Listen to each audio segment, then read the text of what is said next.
Interesting case. ఈ అమ్మాయి నిన్న ఏం జరిగిందంటే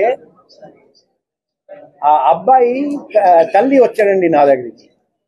అబ్బాయి తండ్రి దుబాయ్లో ఉన్నారండి. అబ్బాయి తల్లి వచ్చి మొత్తం ఈ విషయం చెప్పి ఏం చెప్పాడంటే ఆ అబ్బాయి అమ్మాయితో కలిసి వచ్చాడండి తల్లిదండ్రుల మీద కంప్లైంట్ చేయడానికి.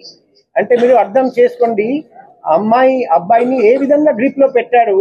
అప్పుడు వరకు అబ్బాయికి నేర్పించారు, మీరు మీ తల్లిదండ్రుల గురించి పోలీస్కి పోయి చెప్పండి, సిపి గారికి పోయి చెప్పండి. తర్వాత లోపలికి వచ్చి మాట్లాడుతూ ఉంటే స్లోగా ఆ మత్తు పదార్థం ఏదో పెట్టారు.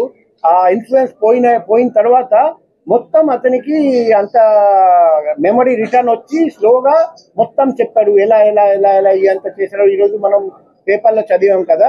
ఇదంతా చెప్తే మేము వెంటనే కేసు రిజిస్టర్ చేయమని ఆర్డర్ ఇచ్చాము. తర్వాత ఈ విషయం తెలుసుకొని ఇంకొకరు విక్టిమ్ ముందుకు వచ్చారండి కంచర్పాలెంలో. అతన్ని కూడా అదే మాదిరిగా చాలా రోజులు ఇలాగే మత్తు పదార్థాలు ఇచ్చేసి మొత్తం డబ్బు లాక్కొని ఫ్యామిలీ నుండి దూరం చేసి ఇలాగే చేశారు. ఇప్పుడు మాకు తెలుస్తుంది ఆ గ్యాంగ్ లో చాలా మంది ఉన్నారు. వాళ్ళు ఇలాగే డబ్బు గల వ్యక్తులు ఎవరెవరు మేల్ మెంబర్స్ ని గుర్తిస్తారు, చేసి అమ్మాయిని వాళ్ళ దగ్గరికి పంపిస్తారు. అమ్మాయి ఫస్ట్ ఏదో ఇన్స్టాగ్రామ్ ఫేస్బుక్ ద్వారా పరిచయం అవుతుంది, లేకపోతే డైరెక్ట్ గా షాప్ దగ్గరికి వచ్చి మేము డిజిటల్ మార్కెటింగ్ చేస్తాం, మీ ప్రొడక్ట్ బాగా మార్కెటింగ్ చేస్తామని ఆ ముసుగులో ముందుకు వస్తారండి.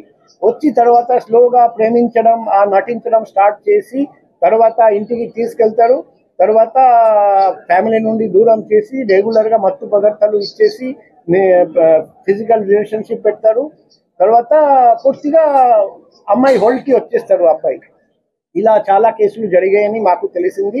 మేము ఒకటి విక్టిమ్స్ కూడా 1 by 1 బయటికి వస్తారని కొందరు భయపడుతున్నారు, మా మర్యాద పోతుందని అంత జరిగిందని. కానీ ఇద్దరు నిర్భయంగా ముందుకు వచ్చారని ఈ లేడీని మనం పట్టుకోగలిగాము. ఈ లేడీని పట్టుకోకుండా ఉంటే ఇంకా ఎంతో మంది వ్యక్తులకు ఈమె ద్వారా హాని జరిగేది. అది మేము ప్రివెంట్ చేయగలిగాము.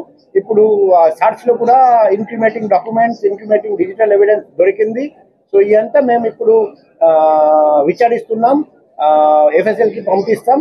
ఆ గ్యాంగ్ లో కూడా ఇంకా ఎవరెవరు ఉన్నారు, ఈ అమ్మాయితో పాటు చేతులు కలిపి ఇలా మోసం చేస్తున్నారు, ఎన్ని జీవితాలు నాశనం చేశారు, ఇంకా చేయబోతున్నారు, ఎన్ని ప్లాన్ చేశారు, ఇదంతా బయట వస్తుంది. మేము లోతుగా ఇన్వెస్టిగేషన్ చేస్తాం.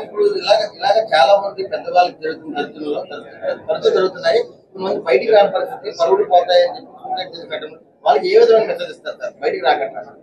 ఇప్పుడు అందరికీ నేను ఒకటే రిక్వెస్ట్ చేస్తున్నా, నా పర్సనల్ కాంటాక్ట్ నంబర్ అందరికీ ఇచ్చాము. మీరు నిర్భయంగా నాకు